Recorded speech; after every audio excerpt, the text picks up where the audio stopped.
नहीं मेरे राजा, मेरे बच्चे, चुप हो जाओ, चुप हो जाओ युवराज।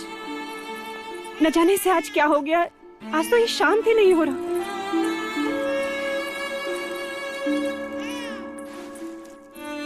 नहीं राजा, लगता है कुमार को किसी की अशुभ दृष्टि लग गई है।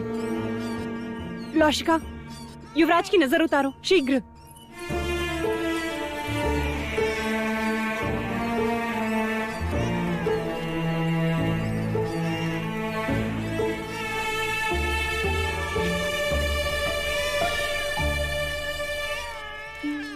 पूर्ण रूप से अपनी माँ पर गए हैं कुमार। महादेवी भी तो जागती थी आधी आधी रात, फिर न जाने क्या क्या जतन करने पड़ते थे उन्हें सुलाने के लिए। सर में तेल लगाओ, गाना गाओ, संगीत सुनाओ।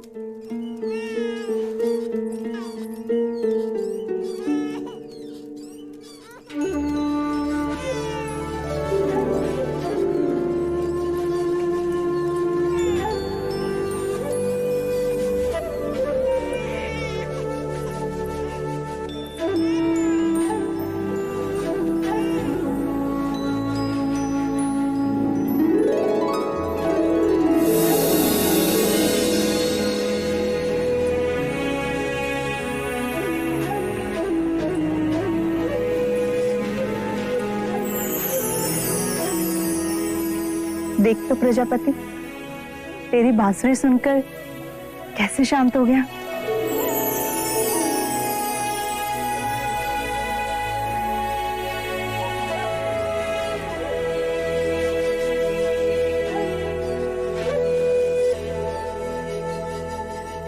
देखिए तो महादेवी, बांसुरी के स्वर सुन के कैसे सो गए हमारे कुमार।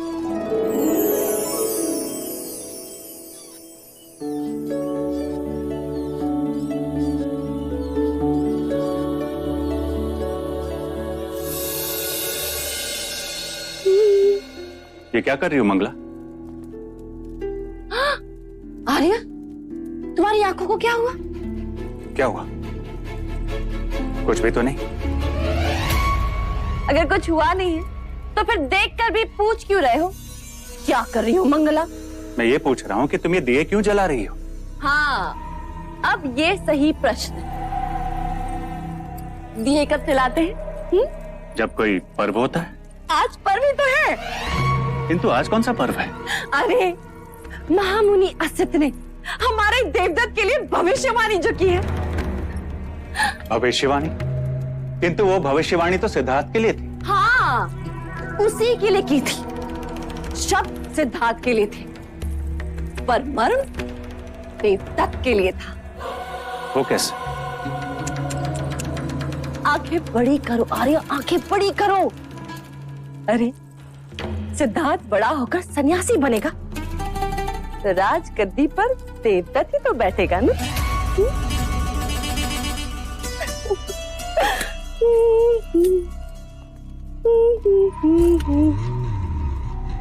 कितनी दूर तक सोच लेती हो? मैं कितना भाग्यशाली हूं कि मुझे तुम जैसी अर्धांगिनी मिली। और मैं कितनी अभागी।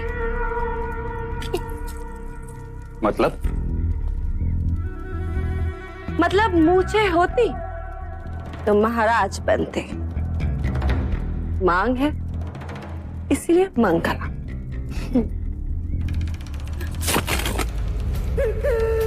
और बहुत ही शीघ्र राजमाता। देवदत्त कहाँ है? मुराज खेले मेरे साथ, मैं आपको हरा दूंगा। पुत्र इस समय नहीं, इस समय मैं अकेले रहना चाहता हूँ। नहीं, मैंने बोला ना खेलिए मेरे साथ। कहा ना इस समय नहीं। नहीं, आप मेरे साथ अभी खेल। कहा ना इस समय नहीं। जाओ, जाओ अपने कक्ष में जाके सो जाओ। देवदत्त, देवदत्त, देवदत्त उठ, उठ, रोना बंद कर और याद रख, महाराज को अब तेरी कोई आवश्यकता नहीं। इनका अपना पुत्र जो गया। मंगला, क्या अनर्थ कह रही हो? सही तो कहा महाराज। दाहिना हाथ हमेशा मुंह की ओर ही जाता है। जब कुमार नहीं थे तब यही देवदत्त था, जिसने आपके अकेलेपन को अपने बचपन से भर दिया। क्षमा कीजिएगा महाराज, मेरे देवदत्त ने आपके एकांत को भंग कर दिया। चल देवदत्त।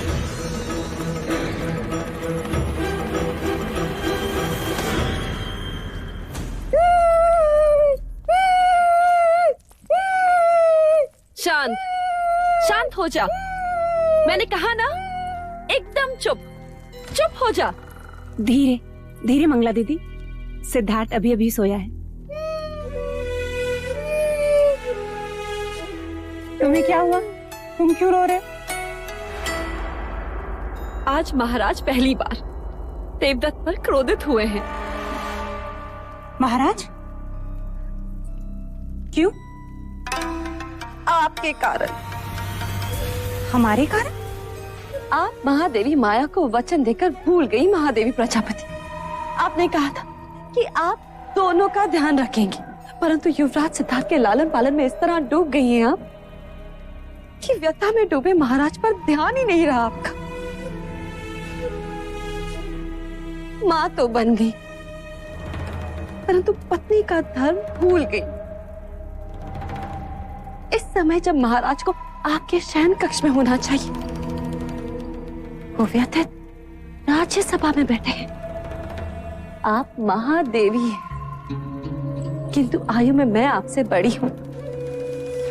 आपका ध्यान रखना मेरा कर्तव्य है, इसलिए बिना मांगे आपको सलाह दे रही हूं। ऐसे कोमल अवसर में अपने पुरुष को अकेला नहीं छोड़ना चाहिए। आप समझ रही हैं ना?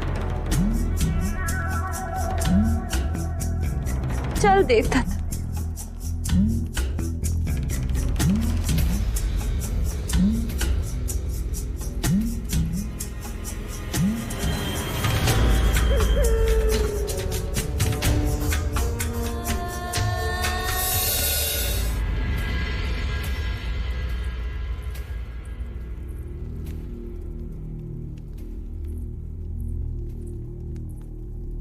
महाराज कहाँ हैं?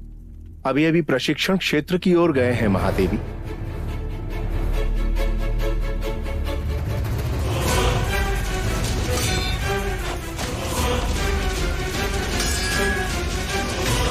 मेरा पुत्र सन्यासी बने, जीवन के हर युद्ध में ये विजयी होगा, और वो युद्ध भावनाओं का होगा।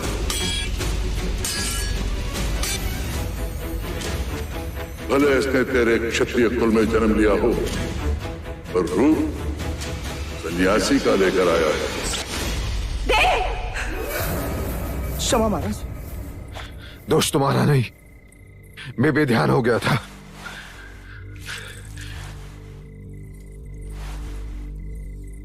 ये क्या देव?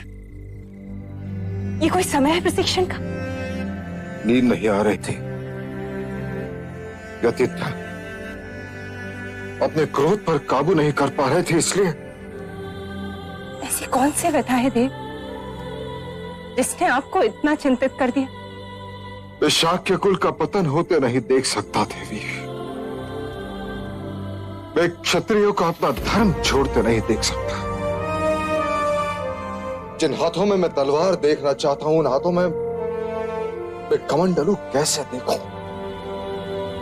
जिस शरीर पर मैं रक्त रंजित घाव देखना चाहता हूं, वहां चंदन तिलक कैसे देखूं देवी? कैसे देखूं? आप किसकी बात कर रहे हैं देव? कुमार सिद्धार्थ की। असत मुनि की वाणी अब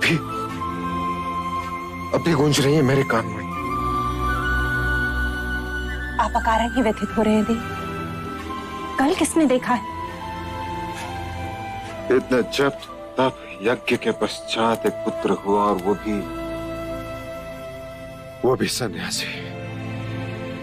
ऐसा कुछ नहीं होगा देव। असत मुनि की वाणी कभी असत्य नहीं हुई देव। किंतु भविष्य के गर्भ में क्या है यह कोई नहीं जानता। मैं तुमसे पूछता हूं देव, तुम्हें क्या लगता है? जिस भगवे वस्त्र से सन्यासी का चोला बनता है, उसी भगवे वस्त्र से हमारे राज्य का परचम बना है। वस्त्र हमारे पास है और हमें उसका क्या करना है, यह तो हमारे ही हाथों में है ना देव। आप कुलगुरु वाचस्पति से विचार विमर्श करें, वह अवश्य ही कोई मार्ग सुझाएंगे। हाँ देवी।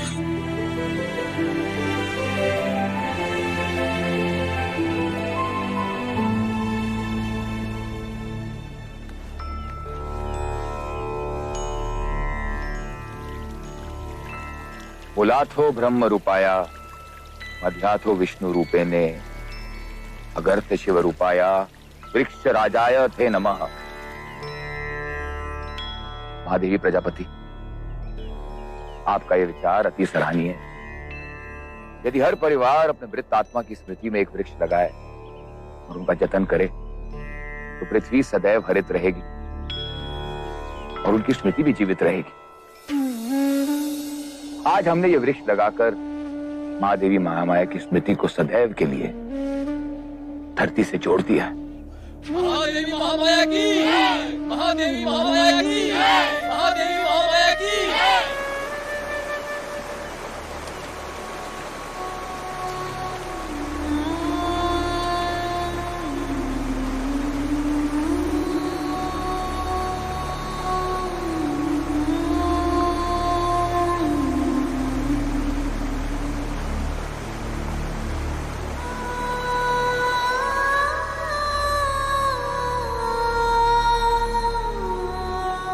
चलिए राजा।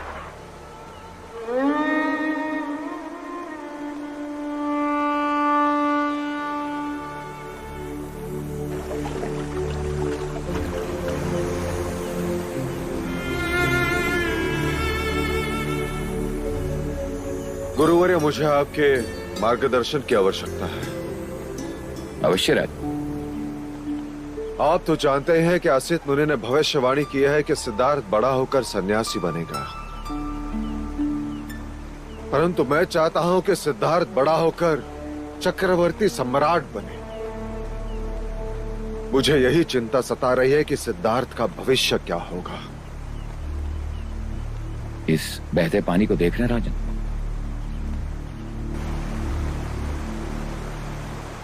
यदि आप इसके प्रवाह को मोड़ना चाहेंगे तो क्या करेंगे राजन? गुरुवर्य, एक गहरी नहर बनानी होगी ताकि पानी उस नहर से बहे। परंतु इसका प्रवाह तो सीधा है। यदि ना मुड़ा तो पानी को रोकना होगा गुरुवर्य। उसके आगे बांध बांधना होगा ताकि पानी का प्रवाह मुड़ जाए। सिद्धार्थ का जीवन भी इस बहते पानी की प्रवाह की तरह है राजन। यदि आप उसे योद्धा बनाना चाहते हैं तो क्षत्रियता की गहरी नहर खोदनी ही पड़ेगी। बैरागी बनने से रोकना चाहते हैं तो माया और करुणा के आगे बांध बांधना ही होगा। असित मुनि की दृष्टि एक सन्यासी की है, इसलिए उन्हें सिद्धार्थ की महानता केवल एक सन्यासी बनने में दिखती है। परंतु आप क्षत्रिय हैं, इसलिए आपको सिद्धार्थ की महानता एक चक्रवर्ती सम्राट बनने में दिखती है। क्षत्रिय धर्म से सींचोगे तो क्षत्रिय ही बनेगा। शारीरिक बल, शस्त्र संचालन, घुड़सवारी, हाथी प्रशिक्षण की ऐसी शिक्षा दीजिए कि वो योद्धा ही बने राजन। करुणा और माया से उसे सदैव दूर रखना राजन। वो मनुष्य को बैराग की ओर ले जाते हैं।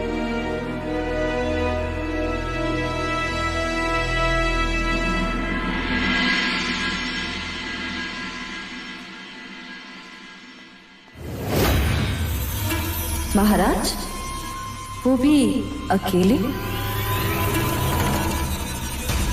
सही अवसर। मंगला, तू इतने दिनों पश्चात आपसे अपना नाम सुनकर मन आनंदित हो गया महाराज। अच्छा हुआ। मैं भी तुमसे कुछ बात करना चाह रहा था। क्या हुआ? परख रही थी कहीं मैं सपने तो नहीं देख रही जो महाराज आज मुझसे बात करना चाहते। आज का दिवस तो मेरे लिए एक उत्सव ही है। कहिए ना महाराज।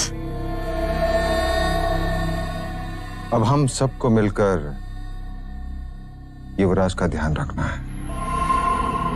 आप कहें तो मैं आपका भी ध्यान रख सकती हूँ महाराज।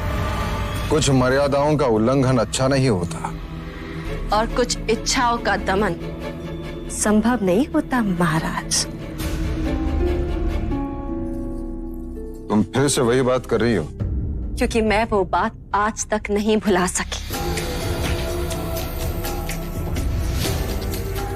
देवी प्रजापति में ऐसा क्या था जो दूसरे विवाह के लिए आपने उसे चुना और मुझे आपके दूसरे भाई से ब्याह करना पड़ा, जबकि मेरी असली चाह तो आप ही थे महाराज। ये सारी बातें अतीत की है मंगला।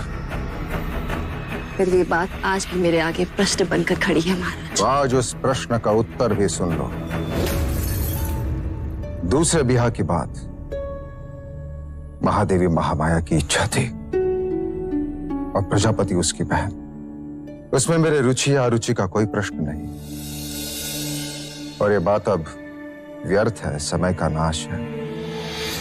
सच्चाई के साथ चलेंगे तो सब आनंदित रहेंगे, अन्यथा इतिहास दर्शाता है कि परिवार का कलह महाभारत तक पहुंचा है।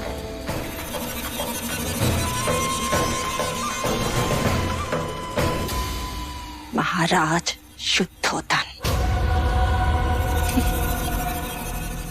पहले मेरी दृष्टि केवल आप पर थी, परंतु अब आपके साम्राज्य पर भी है। कपिलवस्तु की महादेवी नहीं बन सकी, परंतु राजमाता अवश्य बनकर दिखाऊंगी। मैंने युवराज सिद्धार्थ के हाथ में कमंडल ना थमाया ना, तो मंगला को मंगला मत कहना।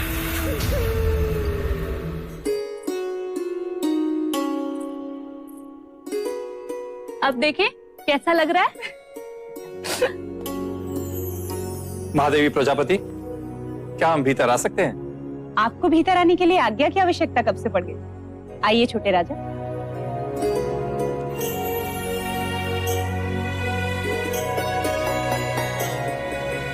कैसे हो क्षत्रिय? ऐसे क्या देख रहे हो? हम तुम्हारे छोटे चाचा हैं। महादेवी, महाराज ने कुमार के लिए वस्त्र भिजवाए। वस्त्र? देव ने?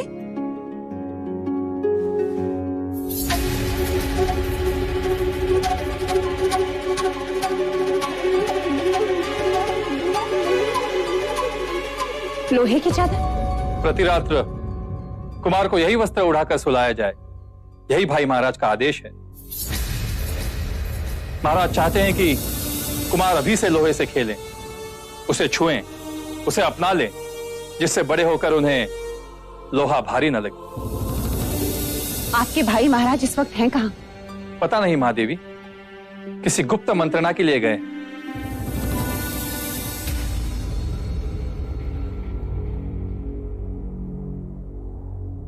असित मुनि की भविष्यवाणी आप सबने सुनी। मैं नहीं चाहता कि सिद्धार्थ सन्यासी बने। आप निश्चिंत रहें महाराज, सन्यास तो वन प्रस्थान की आयु में लेते हैं। या तो अति दुखी मनुष्य सन्यास के बारे में सोचता है। दुखों से तो मैं सिद्धार्थ को कोसों दूर रखूंगा। सन्यास लेने के बारे में तो रोगी भी सोच सकते हैं महाराज, और वो भी जो भोग विलास से दूर भागते हैं। अर्थात वो लोग जो दुर्बल हैं।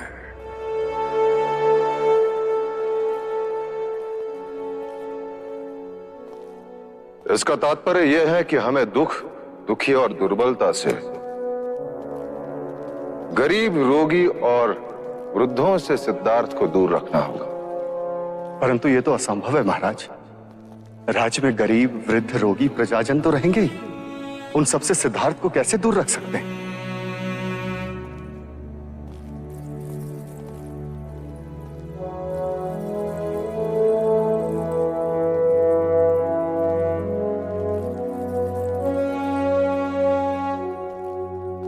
एक उपाय है महाराज। कैसा उपाय सेनापति? क्यों ना हम राज्य के सभी दुखों को बाहर कर दें। महाराज, क्यों ना हम रोगी, वृद्ध और आर्थिक रूप से पीड़ित ऐसे मनुष्यों को कपिल वस्तु से बाहर फेंक दें। यह संभव है सेनापति सुमन, हम ये नहीं कर सकते।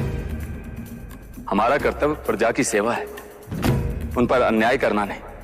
हम उन पर अन्याय नहीं करेंगे, बदले में हम उन्हें उत्तम जीवन देंगे। अर्थात हम उन्हें ऐसी जगह भेजेंगे जहां रोगियों का इलाज होगा, गरीबों को रोटी मिलेगी, वृद्धों को मान सम्मान मिलेगा।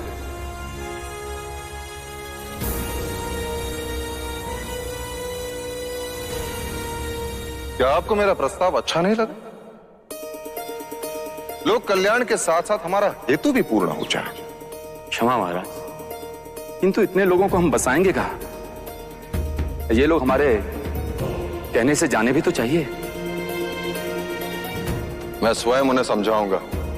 और नहीं माने तो? नहीं माने तो हम उन्हें बलपूर्वक मनाएंगे। शस्त्र के आगे शास्त्र भी झुकते हैं। पहाड़ की दूसरी ओर एक आरोग्य धाम, एक नई नगरी का निर्माण करेंगे। लोगों को किसी प्रकार की कोई कमी नहीं होगी। क्षमा करें महाराज, इतना बड़ा निर्णय हम अकेले कैसे ले सकते हैं? हमें शाह की सभा बुलानी होगी। साम दाम दंड भेद, किसी भी प्रकार यह प्रस्ताव पारित होना ही चाहिए। मैं सिद्धार्थ को सन्यासी बनते नहीं देख सकता।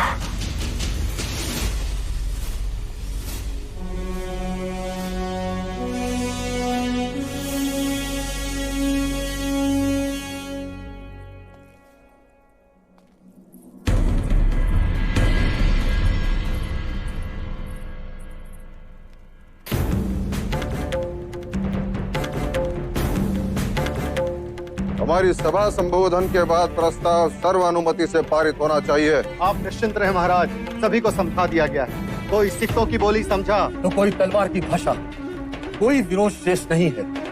अब यहाँ वही होगा महाराज जो आप कहेंगे।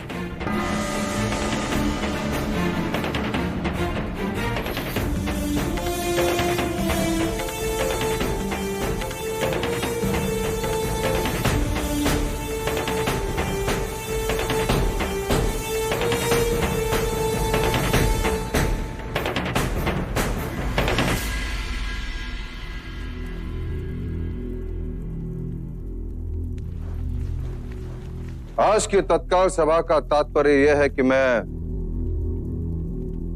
कौशल राज और मगध पर आक्रमण करना चाहता हूं।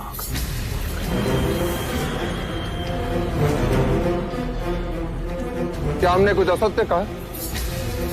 क्या हमें से हर एक शाक्य यह नहीं चाहता कि कपिल वस्तु का विस्तार हो? किंतु उन दोनों से युद्ध का विचार तो आत्मघाती है महाराज शुद्धोधन। कीचक जी, मैं 20 वर्ष पश्चात की बात कर रहा हूं। यदि कल फल खाना हो तो उसका बीज हमें आज ही बोना होगा। कल के युद्ध के लिए आज हमें एक ऐसे नेतृत्व को ढूंढना होगा जो आने वाले कल में हमारा सेनापति हो, सम्राट हो, ऐसा योद्धा हो जिसे देखकर शत्रु भयभीत हो जाए, जिसे भाग्य का भी साथ हो और आप सबका साथ। मेरे कुमार सिद्धार्थ में ये सारी योग्यताएं हैं, ये केवल मैं नहीं कहता। शाक्य कुलगुरु वाचस्पति का भी यही कहना है। इसलिए हमें कुछ कड़े कदम उठाने होंगे जिससे हमारी आने वाली पीढ़ी शक्तिशाली हो, दुखों से कोसों दूर हो, चिंता से मुक्त हो। इसलिए मेरा यह सुझाव है कि हम एक नई नगरी का निर्माण करेंगे जहां कपिल वस्तु के रोगी, वृद्ध और आर्थिक रूप से पीड़ित लोगों को रखा जाएगा। जिससे हमारे युवकों को अपने कर्तव्य से मुक्ति मिले, ताकि वो युद्ध कला और राज्य के प्रगति की ओर अपना लक्ष्य केंद्रित कर सके।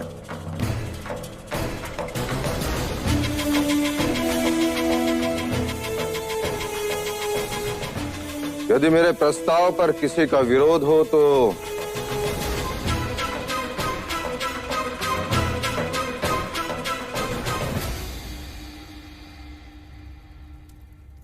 क्या शाक्य कुल के सभी प्रतिनिधियों को इस प्रस्ताव पर सहमति है? क्या महाराज शुद्धोदन की राय सबको मान्य है? तो क्या हम यह समझ लें शाक्य सभा में यह प्रस्ताव सर्वसम्मति से पारित होता है? महाराज शुद्धोदन की जय! महाराज शुद्धोदन की जय! महाराज शुद्धोदन की जय!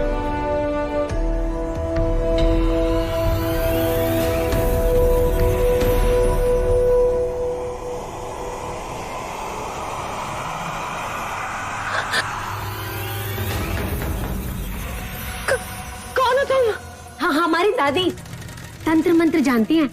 आपने कहा था ना। लीजिए, इस बादाम को आप अपने पास रखिएगा।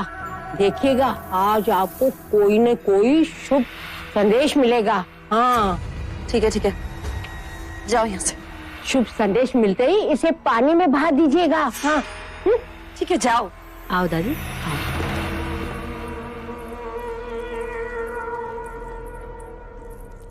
कौन थी वो? डायन। क्या? क्यों डर गए? कामुका की दादी। तंत्र मंत्र में इनका जोड़ ही नहीं। आप बताएं शाक्य सभा में क्या हुआ?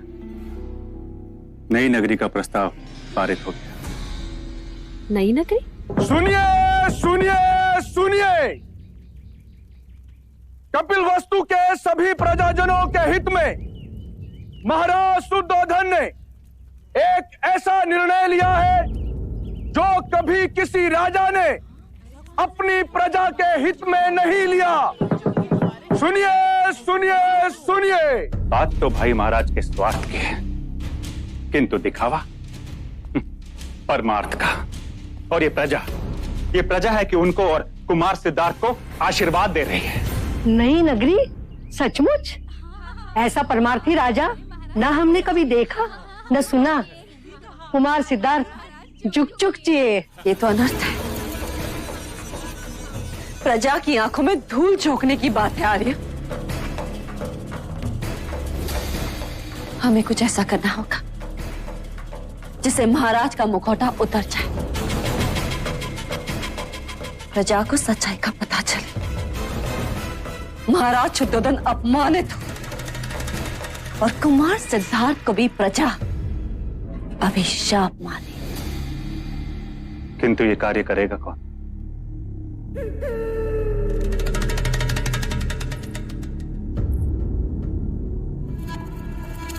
कामुका।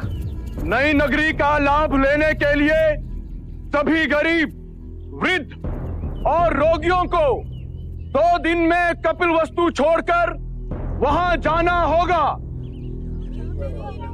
यह फैसला जनहित में है, इसलिए महाराज आप सभी से सहयोग चाहते हैं जिससे बल का उपयोग ना करना पड़े।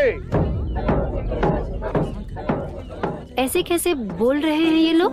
हाँ, ऐसे कैसे कर सकते हैं राजा, बताओ तो।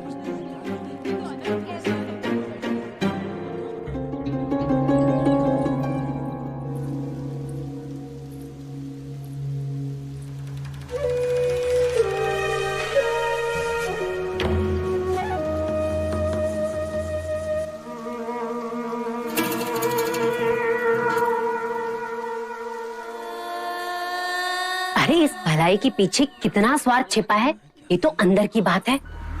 एक बार यहाँ से निकले ना तो मानो पहुंच गए शमशान घाट। अरे उसके बाद तो वापस आने का नाम भी नहीं ले पाओगे तुम लोग। बताओ ये सब किसके कारण? कुमार सिद्धार्थ के कारण। कहते हैं उन्हें दुख नहीं दिखना चाहिए वरना कुमार सन्यासी हो जाएंगे। इससे तो अच्छा होता कि कुमार पैदा ही ना होते। महल में दिए जले इसलिए हमारे घर में अंधेरा।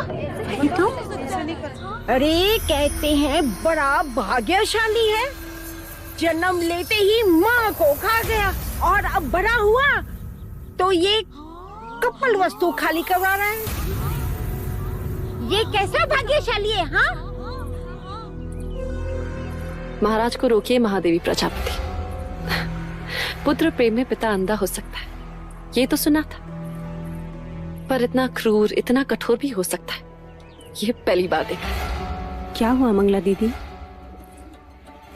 महाराज कपिल वस्तु से सारे दुखी, निर्धन, वृद्ध, रोगियों को राज निकाला दे रहे हैं। क्यों?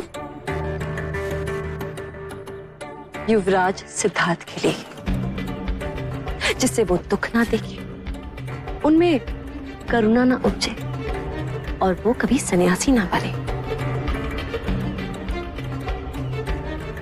महादेवी माया होती ना तो ऐसा कभी नहीं होने देती। महाराज को रोकिए, कहीं प्रजाजनों में असंतोष फैल गया ना तो अनर्थ हो जाएगा।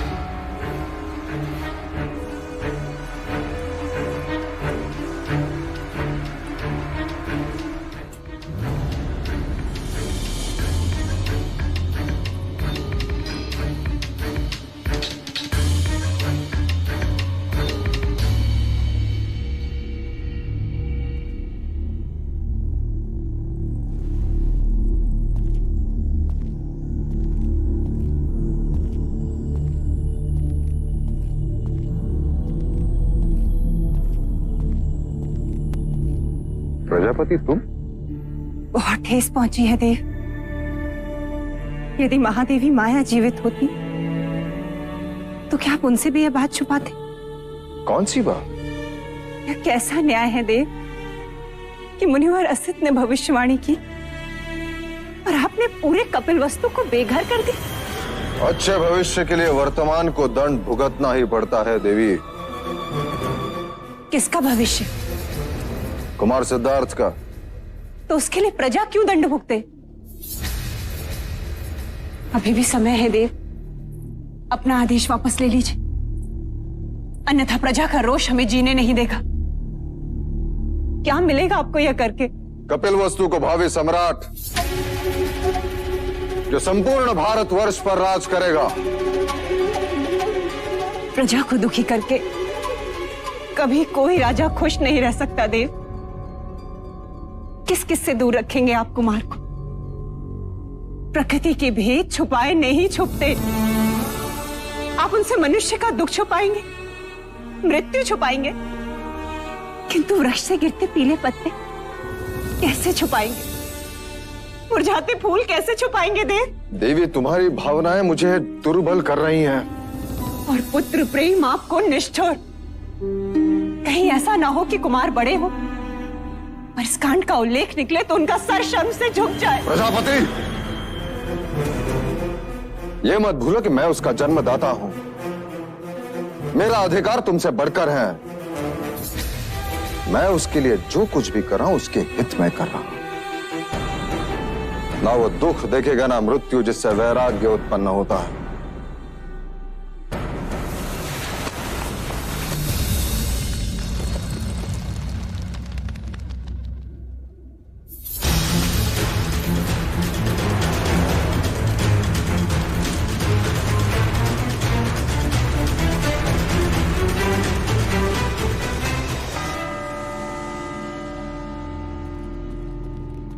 आज के बाद कपिल वस्तु में कोई शमशान घाट नहीं होगा, कहीं धुआं नहीं उठेगा।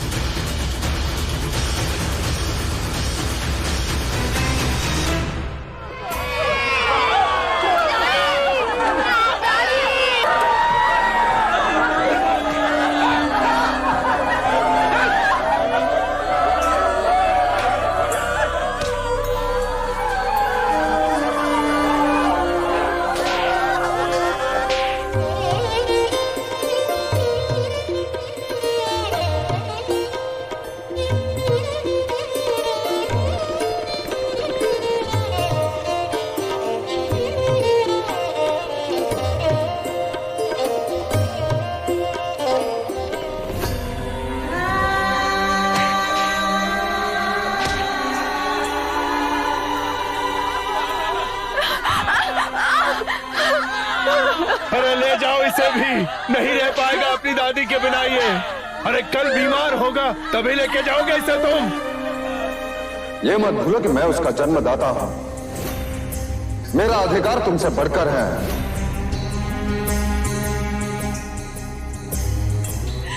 महादेवी, महादेवी ये मनुष्यता नहीं है महादेवी। जब करुणा ही नहीं होगी तो मनुष्यता कहां से होगी? इतना अत्याचार मत करो हम पर। मत लो हमारा अभिशाप। हम पर जो बीती है ना, वो एक दिन तुम पर भी बीतेगी। और जिसके लिए तुम हमें बेघर कर रहे हो, वही तुम्हें एक दिन त्याग कर चला जाएगा।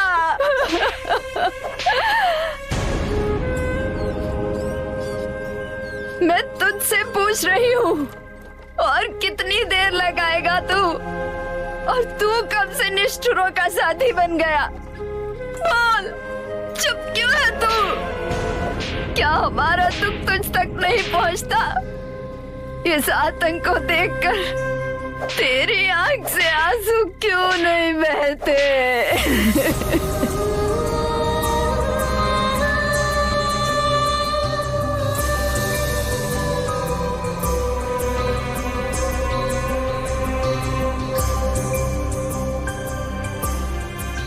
लौशिका, लौशिका देख, सिद्धार्थ के आंसू तो रुकने का नाम ही नहीं ले रहे। भाई महाराज, अब इस नगरी में कोई वृद्ध नहीं, कोई रोगी नहीं, कोई दुखी नहीं है। देव,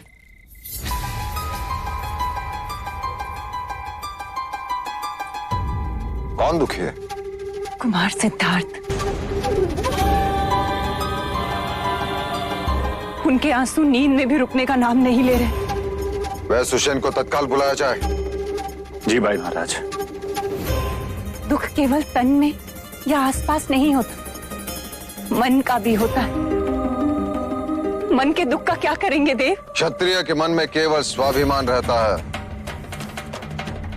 दुख नहीं।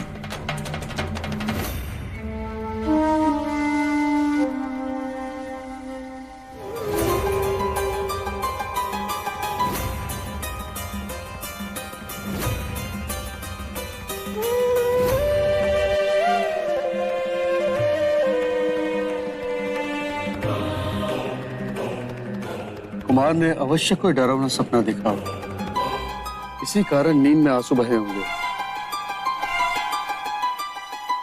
और बुखार का कारण भी यही होगा। मैं औषध भिजवा देता हूँ। भिजवाइए नहीं, मंगा लीजिए। आज के पश्चात आप परिवार समेत यही राजमहल में रहेंगे।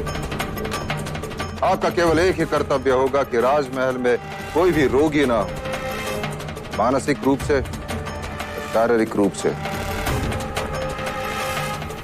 युवराज को कुछ नहीं होना चाहिए।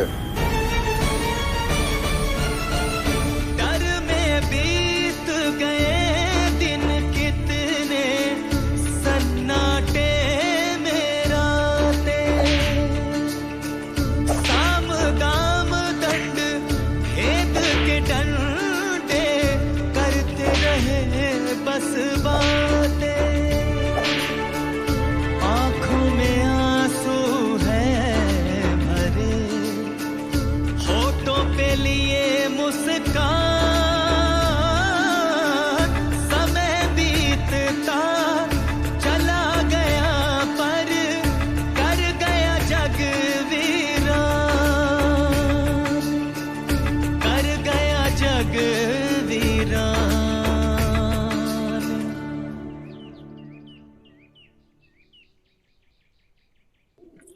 सिद्धार्थ,